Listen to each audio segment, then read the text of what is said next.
vai ficar muito à vontade de participar dessa transmissão, não. Presidente, boa tarde, é um prazer falar com o senhor. Boa tarde, é um prazer falar com você, com o Zico. Zico foi um grande craque da seleção brasileira. No Flamengo eu não posso falar a mesma coisa, entendeu? É a resposta mais despeitada, hein, Zico? Hein?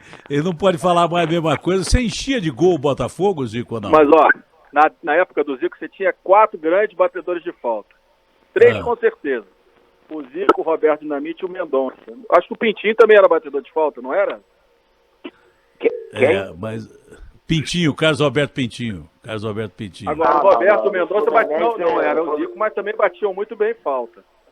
Fluminense mas era perto o Rivelino. Era o Marinho. Era o Rivelino, é verdade. Pintinho não era de bater falta, não. Não era, não, mas era o melhor jogador do Fluminense, eu lembro, naquela época. Pelo menos era um dos 2 melhores. Era o cara que me marcava. Era o melhor Coitado. marcador que eu tive.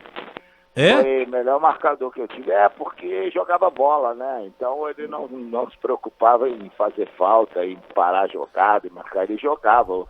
E eu falava para os meus caras do meio campo, não vou voltar para marcar não. Agora, quando ele tiver, sair, pegar a bola, joga em cima de mim, que daqui a pouco os zagueiros vão começar a gritar para ele não avançar mais. Então, ele tinha um preparo físico muito bom, então era fogo de marcar, né?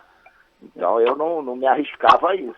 Mas quando o Flamengo pegava a bola, ele tocava em mim, aí complicava para ele também, né?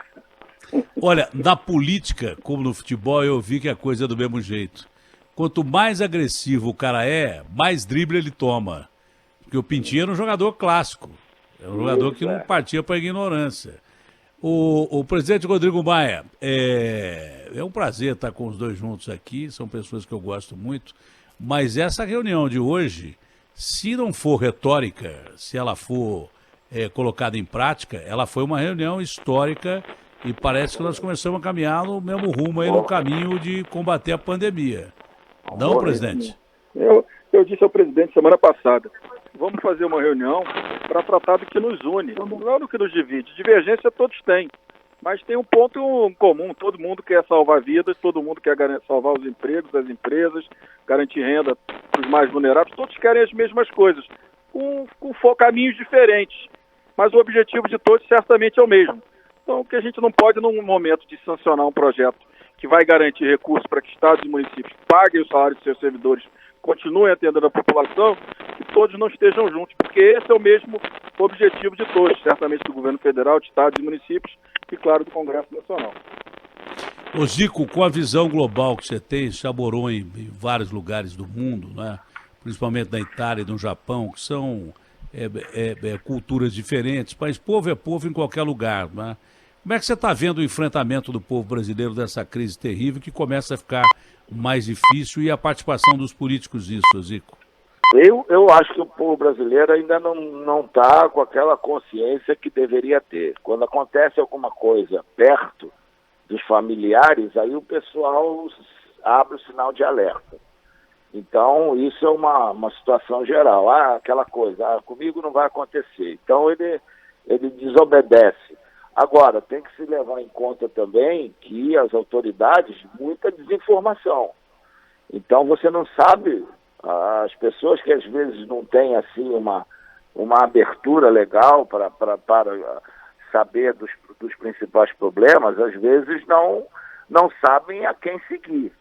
Então, eu acho que se você tem uma união de todos e tem uma meta, uma direção, só o fulano é que vai ser o responsável. Porque você faz o seguinte, eu estou no Japão, moro lá, e o primeiro-ministro é o cara que fala. Ele que se reúne com todo mundo lá e faz a determinação é essa. Então, a população toda é uma informação só, cara. Não tem poder daqui ou poder dali, ou tem médico daqui, infectologista, tem muita coisa. Quem fala em nome de todo mundo é o primeiro-ministro. E aí a população toda obedece, seja em qualquer área, seja a área do esporte, do entretenimento, a área política. Então, eu acho que isso é que te dá a condição de você superar com mais facilidade todos esses problemas, porque é uma determinação só. O senhor concorda com isso, presidente Rodrigo Maia? 100%, é isso. Quando as pessoas ficam divergindo, brigando para fora, a sociedade está olhando várias opiniões e vai se agarrar numa, não é isso? Agora, o objetivo real de todos é o mesmo. É primeiro salvar vidas e, claro, salvar os empregos e a renda dos empresas, que são muito importantes para o desenvolvimento do país. Agora, se cada um falar de um jeito, a gente não conseguir, como nós conseguimos hoje, unificar todo mundo com o mesmo discurso da unidade, da importância de salvar vidas, da preocupação, né, com o futuro da nossa economia, sabendo que o primeiro passo são salvar vidas, eu acho que acontece isso que o Zico falou. Tem que ter, certamente, uma coordenação. O presidente da República cumpre esse papel, deve cumprir esse papel. A partir de hoje, eu acho que é um bom momento. Todos foram muito positivos na reunião. Acho que é um bom momento que a gente possa melhorar a articulação, o diálogo, e a partir daí todos possam falar a mesma língua, do que se precisa, quais são os protocolos, a questão das máscaras, o distanciamento, a importância, né, do álcool gel, de lavar as mãos. Tudo isso é fundamental para que o vírus não se propague com muita velocidade, que esse é o grande drama desse vírus. Muita gente contaminada ao mesmo tempo, precisando de hospital, e o sistema de saúde daqui, de qualquer país do mundo, é limitado, né? Então a gente precisa, por isso que é importante que essas recomendações, o isolamento, o distanciamento sejam feitas, mas se cada um falar de uma forma, o Zico tem razão, a população, cada um vai entender do seu jeito, e aí acaba gerando mais confusão do que solução. Bom, o Zico é uma das minhas referências, né? O Zico é um dos meus ídolos, não só meu, mas do Brasil inteiro e do mundo inteiro. O Zico, onde ele vai, ele é recebido com um tapete vermelho. E ele, como sempre, é um cara disciplinado. Ele chegou pelo gênio, pela genialidade, a condição que ele chegou, e também porque é um cara disciplinado. Ele marcou a entrevista, acho que até 12h35. Já estamos chegando em 12h35. Então eu vou fazer só mais uma pergunta para o Zico, porque eu sei que ele deve ter agenda. Por um problema técnico, a gente não pôde botar no canal do YouTube, mas estamos transmitindo pelos canais da Rede Bandeirantes. Vou repetir lá na Band TV hoje à tarde essa entrevista, que eu julgo muito importante. É um momento que pode ser histórico para o país. Galinho, mas uma dúvida que eu sempre tive, né? É uma pergunta tão simples, tão boba, mas uma dúvida que eu sempre tive.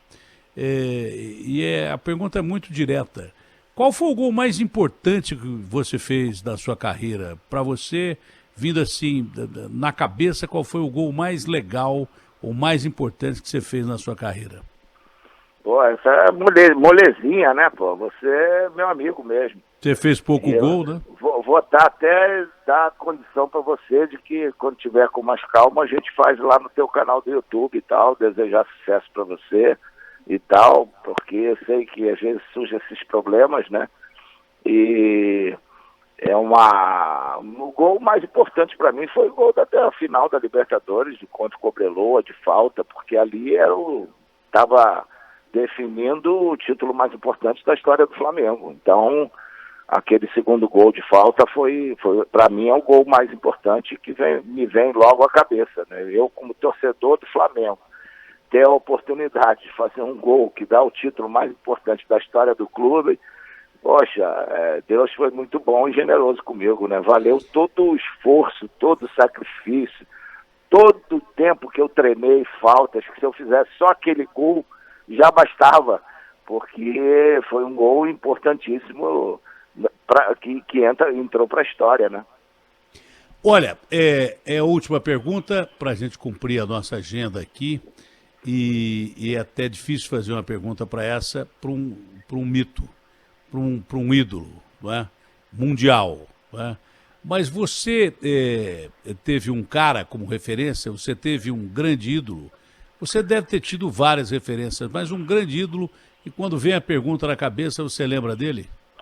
O Dida, que foi lá do Flamengo, né? Era o número 10, e eu, quando era garoto, meus pais diziam que as primeiras palavras que eu falei depois de pai e mãe foi Dida, que foi o ídolo de toda a família.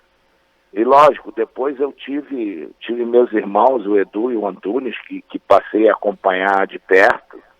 E minhas grandes referências no futebol foram os jogadores da seleção de 70, que aí eu já estava mais mais maduro já, com 16, 17 anos, naquela fase de transição, e você vê aquele ataque com Jairzinho, Tostão, Pelé, Gerson, Rivelino, aquilo ali era uma beleza para você olhar e aprender.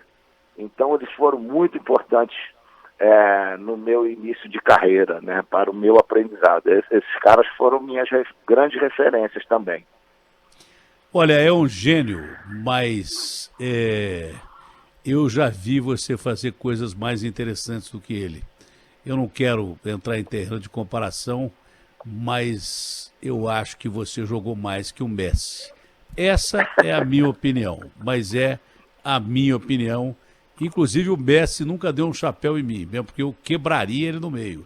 E você deu um chapéu em mim naquele jogo lá em Roma, então eu rendo as minhas homenagens. Mas de verdade... Chapéu não, boné, né? Boné. Eu acho que você jogou bola mais que o Messi. Essa é a minha opinião. Zico, um beijo grande, que Deus te proteja. O Rodrigo quer fazer alguma pergunta? Obrigado. Não, eu quero só parabenizar. Do que eu assisti, não do que eu vi pela televisão, do que eu assisti pessoalmente, o melhor time que eu vi jogar foi o time do Flamengo, do Zico, e a melhor seleção brasileira que eu vi jogar foi a de 82. Então, mesmo sofrendo, que eu sofri com as derrotas do meu Botafogo, sem dúvida nenhuma, o Zico comandou o melhor time que eu vi jogar e a melhor seleção que eu vi jogar desde que eu comecei a compreender e entender de futebol no Brasil, no mundo, né? Galinho, que Deus te proteja. Rodrigo. Eu também, eu vou te dizer, eu como quando era jovem, torcedor do Flamengo, naquela época do Botafogo, eu também nunca vi o Flamengo ganhar do Botafogo. Só perdia. Mas eu não peguei. Sabe o que meu pai fazia, Zico? Me levava no jogo, o Botafogo perdia, eu era pequenininho. Pai, quanto é que foi? Ganhamos, Rodrigo, ganhamos. Pode comemorar. Aí eu virei Botafogo com isso. Era o único jeito, na década de 80, 70, 80, firmar um torcedor pro Botafogo, entendeu? Eu sofri bastante chegar a um ponto que não ir Maracanã mais no jogo Flamengo e Botafogo. E ainda tinha o pior, que o Manga, que era o goleiro, ele dizia que no sábado ia no supermercado gastar o dinheiro do bicho, porque a vitória era certa. E pior que era mesmo, fazer o quê, né? Zico, Desejo sucesso aí para você no obrigado. seu trabalho, essa missão aí complicada que é gerenciar todo mundo, né? Que Deus te abençoe a tomar as decisões certas para o nosso país e que seja muito feliz. Dê um grande abraço lá no seu pai. Obrigado. Tá? E que nós possamos sair todos juntos desse problema tão complicado que assola o mundo. É isso mesmo. Obrigado aí, um abraço para você e para tua família. Tchau, Galo, que Deus te acompanhe sempre, te proteja e continue fazendo esse grande brasileiro que é. Beijo grande, eu te amo. Tchau. Obrigado, Datena. Um abraço aí, conte sempre com um amigo aqui. Obrigado. É duro reunir dois craques assim. O presidente, mas hoje eu fiquei feliz mesmo com aquela reunião. Aquela história do senhor ter ido encontrar o presidente rapidamente, esse encontro surgiu daquele encontro rápido que o senhor teve no Planalto, o encontro de hoje? Sim, eu fiz dois apelos ao presidente. Primeiro foi a questão do Enem, né, que ontem ele anunciou que ia adiar, agora nós estamos pleiteando que também adia as inscrições. E a segunda questão que eu coloquei para ele foi essa ideia. Eu falei, presidente, eu acho que o senhor vai sancionar esse projeto. Era bom que sancionasse numa reunião com os governadores, com o presidente da Câmara e do Senado, que foram articuladores importantes para que esse projeto chegasse aqui ao Planalto para sua sanção. Então, eu acho que vai ser um gesto importante para o Brasil. Todos nós temos as nossas diferenças, as nossas divergências, mas, acima de tudo, está o interesse dos brasileiros, do nosso país, e esse é um projeto que unifica todos e é um bom início, né, um bom recomeço para que a gente possa, respeitar as nossas diferenças, né, democráticas, nós possamos dar uma sinalização forte para o Brasil de que, apesar disso, né, tem sempre um objetivo comum. Nesse caso, atender estados e municípios para que eles tenham as condições mínimas para atender a população brasileira, para que os serviços públicos continuem funcionando, já que a arrecadação vai cair aí em torno de 30%, 40% em alguns estados, um pouco menos em outros, e isso é um apoio, um auxílio fundamental. Eu acho que foi um momento importante, todo mundo respeitando a posição do outro, mas tratando daquilo que nos une, que eu acho que é isso que é importante.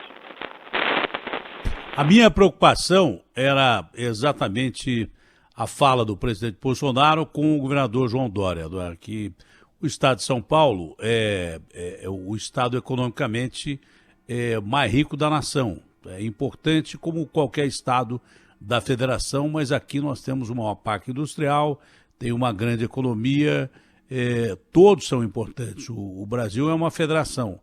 Mas essa discussão que vem acontecendo entre o governador João Dória e o presidente da República não vinha sendo saudável para ninguém.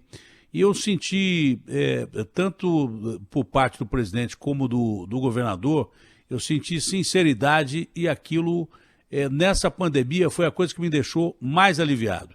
Que eu percebo que o presidente está agoniado com uma série de acontecimentos políticos que ele tem que passar por ela, é claro, no meio dessa crise, enfrentar esses acontecimentos políticos e judiciais e daí por diante, tem que passar por isso. Sei que ele está agoniado, tenho certeza, porque não foi ninguém que disse, ele que me falou, todo mundo ficaria. Está agoniado com o país e acho que essa aproximação que eu vi hoje do Dória com ele foi muito importante para o Brasil. Eu não sei se o senhor que tem relacionamento com os dois sente também dessa forma. Olha, Datena, eu concordo. São Paulo é um estado, a maior economia do Brasil, com maior população. Não que os outros não sejam importantes. O conflito sinalizava, o conflito gerava uma insegurança na sociedade. Eu acho que o gesto dos dois hoje foi um gesto importante. A gente sabe que os estados têm a economia mais forte, o Sudeste, mas principalmente São Paulo, o Sul do Brasil, serão os que vão perder mais a arrecadação. A gente está vendo que a arrecadação dos fundos de transferência de estados e municípios está caindo muito menos, claro, do que a atividade econômica. Então, quem tem mais arrecadação, mais forte na atividade econômica, sofre mais. Isso certamente gera maior preocupação de São Paulo, do Rio Grande do Sul, do Rio e de outros estados. O importante, como eu disse, nós temos divergências e teremos sempre, não é isso? Mas não é possível que num momento como esse a gente não possa sentar numa mesa e construir aquilo que nos une. E acho que hoje, tanto o presidente, principalmente o governador Dória, fizeram um gesto que eu acho que a sociedade vai aplaudir, e vai tranquilizar nesse momento tão difícil, para que unidos nós possamos enfrentar essa pandemia. Mesmo unidos, nós teremos muitas dificuldades. Desunidos, aí o nosso futuro fica muito incerto. A ligação está ruim, mas eu estou deixando no ar pelo valor, pela importância do conteúdo dessa ligação. Porque eu, como cidadão brasileiro, nem como jornalista, como cidadão brasileiro, fiquei feliz com o resultado desse encontro e com a fala dos dois, do presidente da República e do governador Dória. Tem mais alguma coisa boa por vir, presidente Rodrigo Maia, já que a gente vai enfrentar a pior fase da pandemia nesse exato momento? É a última pergunta, eu sei que o senhor tem uma agenda longa a cumprir e eu não vou ficar aqui prendendo o senhor. E agradecendo desde já por ceder espaço aqui à Rede Bandeirantes, ao Grupo Bandeirantes de Comunicação. Mas tem mais alguma notícia boa por vir? Nós temos mais alguma notícia que a gente pode anunciar, presidente Rodrigo Maia? Olha, Datena, eu trabalho em conjunto para que os recursos da medida provisória 944, que trata de micro e pequenas empresas, o projeto que nós aprovamos também de estímulo às micro e pequenas empresas que o governo sancionou essa semana. Parece que o governo edita uma medida provisória nos próximos dias para garantir capital de giro para as pequenas e médias empresas com faturamento parece que até 200 ou 300 milhões. Nós vamos votar a medida provisória do emprego, vamos aprovar o coração do projeto do governo, que é bom, que as empresas estão utilizando um instrumento. Pretendemos deixar autorização para que o governo possa renovar essa medida, se necessário for, depois dos 3 meses da sua validade. Eu acho que esse é um pleito dos pequenos empresários que talvez precisem da prorrogação dessa medida. Eu acho que as coisas estão caminhando. Nós organizamos no início da pandemia o primeiro projeto que a Câmara aprovou, do deputado Eduardo Barbosa, que foi a renda mínima de R$600, que o governo no início tinha começado com 200, depois o presidente da República entendeu a importância desse programa, foi bolado pela Câmara dos Deputados, pelo Senado, chegamos a R$600. né? Depois a medida provisória do emprego, acho que muitas coisas que nós vamos fazer. Por exemplo, aprovamos um projeto que eu acho que tem um simbolismo muito importante essa semana, que é a questão da utilização de máscaras em todo o território nacional. Essa vai ser uma nova realidade. Aprovamos um projeto de auxílio à instituição dos idosos, né? A idosos, a gente sabe que é parte da sociedade com o maior risco. Aprovamos ontem também. Então, nós estamos aprovando projetos que vão ajudando nessa complementação. Agora, mais importante que os projetos é uma articulação do governo federal, com estados, com municípios, para que a gente possa ter uma estratégia em conjunto, protocolos conjuntos, para que a gente possa enfrentar bem o vírus agora, perder o menor número possível de vidas, né? E depois a gente conseguir reconstruir a nossa economia, né? E nesse momento ainda, do pior momento da pandemia, o governo, nesses programas todos que foram construídos em conjunto, conseguir garantir a vida, deixar as empresas solventes, os empregos, garantir os empregos, né, para que a gente possa, no segundo momento, retomar a nossa economia. Mas, nesse momento, certamente, a prioridade de todos é o enfrentamento ao vírus, as suas consequências, a estrutura dos hospitais, para que a gente possa atender bem a população brasileira. Parabéns ao senhor pela serenidade, pela costura do acordo desse encontro de hoje, e agora parece que a gente vai tomar uma direção bem próximo do que é o ideal para combater esse vírus terrível. Abraço grande, presidente Rodrigo Maia, obrigado por nos atender. Obrigado, um abraço, boa tarde a todos.